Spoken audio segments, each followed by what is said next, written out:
माझी लाडकी बहीण योजना ही सगळ्यात आवडती योजना। विरोधकांनी त्यावेळेस देखील खोडा घातला, विरोधकांनी त्याला देखील कोर्टात गेले, बंद पाडा म्हणून म्हणाले खोटा आहे, हे काय होणार नाही। परंतु मुख्यमंत्री म्हणून तुमचा भाऊ एकनाथ शिंदे तिथं बसला होता आणि सगळ्यांचे खोडे आडवे तिडवे करून ही योजना सुरू केली। आणि मी हेही सांगतो की कुणाचाही माईकाला आला तरी लाडकी बहीण योजना कधीही बंद होणार नाही। आणि मी आपल्याला सांगतो, फक्त लाडकी बहीण योजना ठेवणं मी थांबणार नाही। या आमच्या लाडक्या बहिणींच्या या ठिकाणी स्वतःच्या पायावर उभं करण्यासाठी ही योजना केली आहे।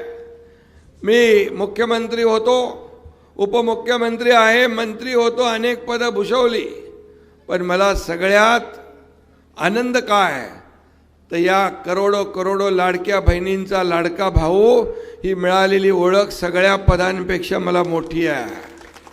आणि म्हणून तुमच्या आयुष्यामध्ये चांगले दिवस आले पाहिजे। मी गरिबी पाहिली आहे, माझ्या आईची पत्नीची तगमग पाहिली आहे, महिन्याची काटकसर पाहिली आहे, आणि त्याच्यातूनच या लाडक्या बहीण योजनेचा जन्म झालाय हे मी अधिकाराने या ठिकाणी अभिमानाने सांगू इच्छितो। अनेक लाडक्या बहिणी एकत्र आल्यात, छोटा मोठा व्यवसाय सुरू केलाय, त्यांनी आपल्या कुटुंबाला आधार दिलाय।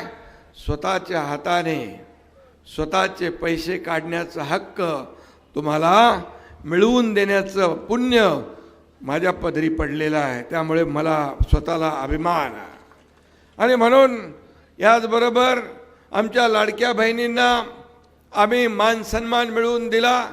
वडिलांच्या आपल्या नावाच्या समोर वडिलांचं नाव देतो। आता माझ्या मुख्यमंत्री पदाच्या कारकिर्दीत वडिलांच्या बरोबर आईचं नाव देण्याचा देखील निर्णय आपण घेतला।